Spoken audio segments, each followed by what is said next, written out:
Hello, welcome to Travel with Austin. I'm Austin, and today we are going to be exploring the Anchorage Mansion in Marietta, Ohio.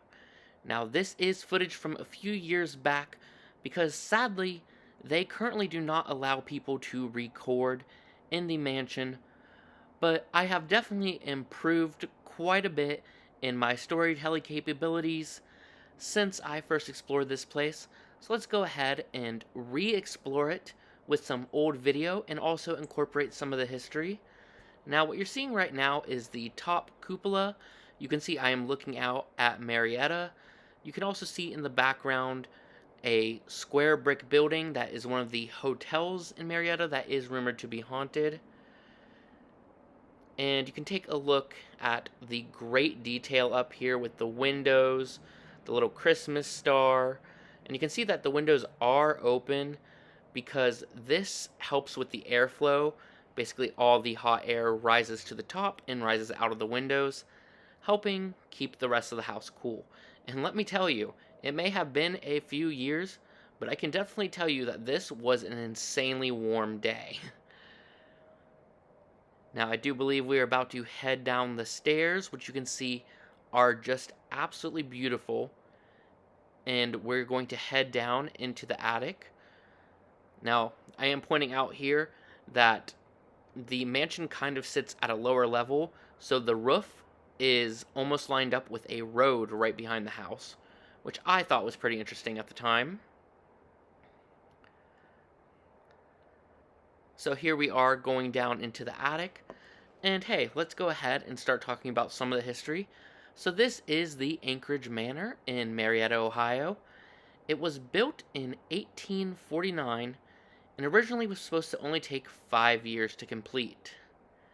However, it ended up taking 10 years and was finally completed in 1859. Originally called Putnam Palace. Now, as we move around the attic here, you will see that there are various toys and objects because, of course, this place is rumored to be haunted. And I was told very specifically that there are children, or at least spirits that are pretending to be children, who love these toys. Now, the attic is also full of a bunch of random stuff, as you can see. Cases, Christmas trees, more than one mannequin, which is interesting. There's also an area we will see in a bit where there were some old files. And it's also believed that this area possibly could have housed runaway slaves. Now, I should say this is not confirmed at all, and I will tell you more specifics about it when we get into that area. And you can see here are all of the files that are stored up here, which I don't remember what they said they were, but quite an interesting place to store files, hopefully nothing too valuable. There is one of the windows in the attic that lets in some light, but as you can see, we of course have lights on here. So as we continue to walk around the attic, let's go ahead and talk about some more of the history. Now, as I said, it was originally supposed to only take 5 years to complete, but did in fact end up taking 10 years. Now, when it was finally finished, Eliza and Douglas Putnam moved into the mansion. And I have to imagine that after waiting such a long time for their forever home, that they were thrilled to finally move in.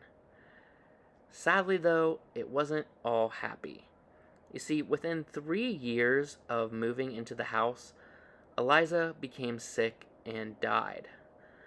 Her funeral was actually in the lower levels of the house, and most people say that Douglas was beside himself after Eliza died, and he couldn't live in the house without her. Now, despite that, he did stay in the house for several years until 1894, when he finally sold it to the Knox family, who we will talk about in just a bit. So as we enter the side room here, you're going to see that very small entrance we just went through, this window here, and you're going to see a pile of Christmas decorations, and for some reason a unicorn piñata.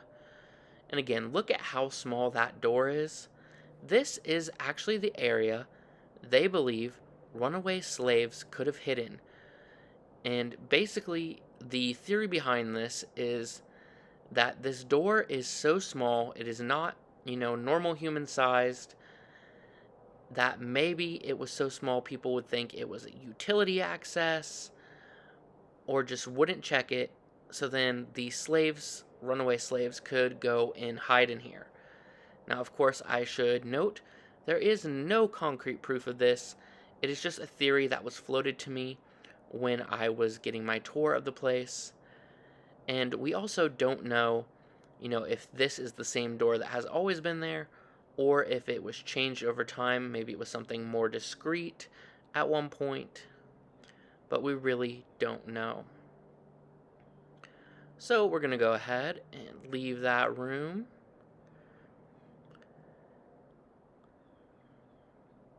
And take one last look at it. You can see it's not exactly the least noticeable thing in the world, but it is pretty small looking.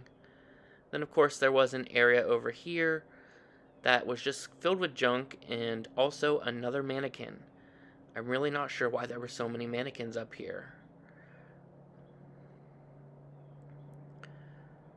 So yeah, as you can see, just filled with a bunch of random junk. I don't know why I wanted to look in there so bad. And then here is the staircase. Now you may notice there are fake candles on the staircase.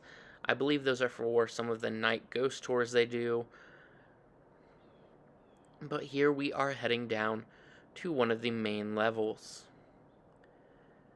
Now this was an old restroom. We couldn't open it, but I did try to peek my camera in, and you can see there was a bathtub and beautiful pink paint in there.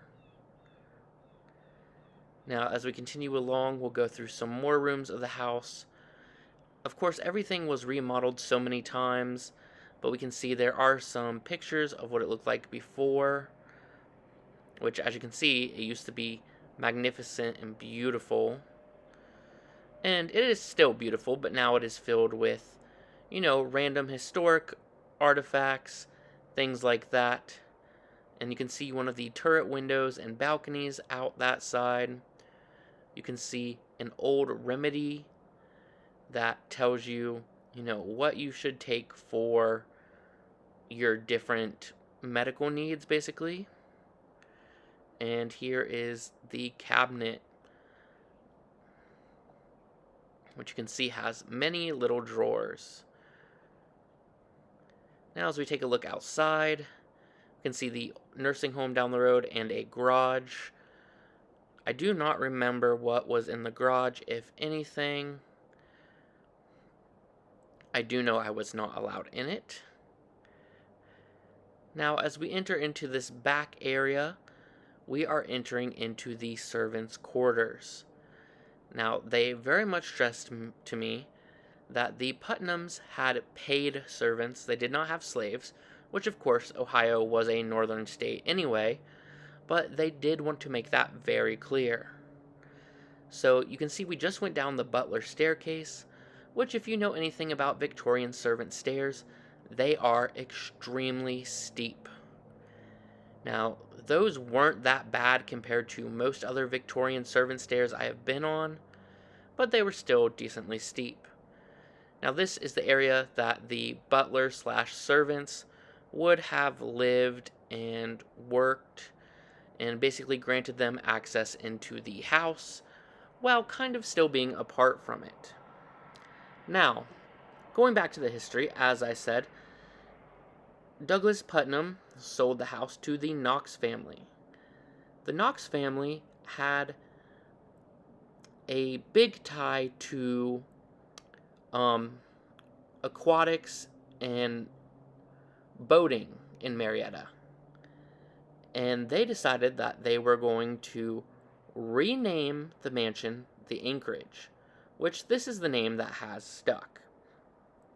They also changed the driveway to become an anchor-shaped driveway, which I'm not really sure if it's still that way today, because I personally didn't notice it while driving in. Now, of course, with any homeowner, they did do renovations there, and their family owned it for quite a while. Now, we will continue talking about the history again in a bit, but we're going to save it for just a bit later because it's a big change in the history and something you have to see. So, as you can see, we're looking in one of the closets here. Looked like there was kind of like an access area up there. Now, this staircase here would allow these servants to go straight into the kitchen. Sadly, the kitchen at the time was in disrepair, so we couldn't go and see it. As the guide explained it to me, it basically was a bunch of unsafe floor with one board that they had to walk in because that is how they got into the house. That is where the key went to for some reason. And you can see again how steep those are. But basically they said it was like one board that they could walk on and then everything else was just rotting away. Which is not the best way to get into your historic home. Now hopefully that has been at least somewhat renovated by now, since this was filmed a few years ago, but who knows. Now again, we have lots of architectural pieces in here. I really do love that red chair. It stands out really well. And you can see right here this very interesting doorway that we will talk about in a bit, and it is part of that big history change. Now here is the hallway. Now you can see at the end there is this beautiful balcony. Now sadly none of the balconies were good enough for us to stand on, but they did open the doors so we could get a nice view. And right outside you will see a nursing home. Now you're going to want to keep that in mind. You probably already know where I am headed with this, but in case you don't, just keep that nursing home in mind. So as you can see, there are some foldable chairs for people to come and stand, or come and sit actually, for ghost tours, history tours, things like that. And again, I think I just wanted to take in that nice view again. It is really a wonderful view, and look at this fake stained glass. I remember thinking this was the coolest thing in the world. I mean, it still looks pretty good. It's just, I know that there are better ways to fake stained glass now. And we enter into one of the rooms here. You can see there is a baby's crib in here. A few, actually. And you can see here that the doorways to the balconies were actually windows that lifted up, which I think is quite neat, actually. I think that is a very interesting way of doing it. I mean, maybe that's my own personal opinion, but I really love that. And of course, we have this wonderful marble fireplace, which just looks beautiful. And of course we do have a picture there, or a drawing. And it is from 1945 and was made in France. And it's just a really good drawing. I do remember, actually very specifically, that I read it wrong and thought it said from 1745. You can look at the beautiful chandelier here and the beautiful molding. I will say that the molding is super grand compared to that chandelier, but I'm sure it has been changed over time. And again, it leads over into the next room, which right now is just storage. So we're going to go ahead and walk back out this way, and we're going to walk across the hall to the next room.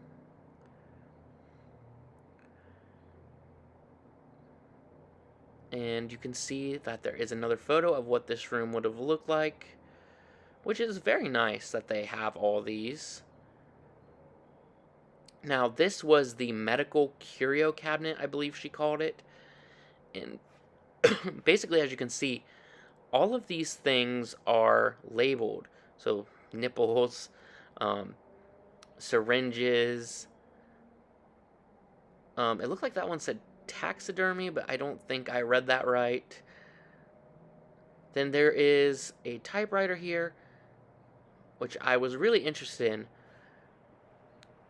And also, hopefully I show it better, but there is some actual stained glass here.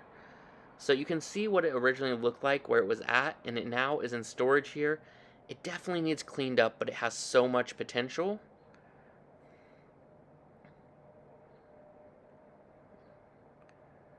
And then I do think that that room was locked. Again, we have another marble fireplace.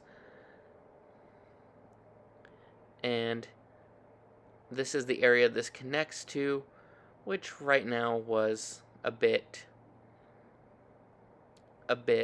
disorderly, I guess is the word I'm looking for. Now finally, we can go and talk about the history, because if you haven't guessed it already, at one point this place was a nursing home. In the 1960s, this place got converted from home to nursing home. Now, they did keep the name the Anchorage, they just called it the Christian Anchorage. And the area that we were just in was the grand staircase that was made less grand because it was converted to the nursing home. And as you can tell, they put up that nursing home like wall at the top, they put up those handrails, and they put a door at the bottom. Now, I've also seen a video where someone said there was an elevator in the house, and if you actually remember a few minutes back where we saw that poster that said Hidden Marietta, or it either said Hidden Marietta or Marietta Street Fair, that is apparently where the elevator was. Now, I don't know if that's true or not because I don't remember them mentioning an elevator to me, but it would make sense since this place had to undergo massive renovations to become a nursing home. Now, it was a nursing home from the 1960s until 1986 when the nursing home was abandoned.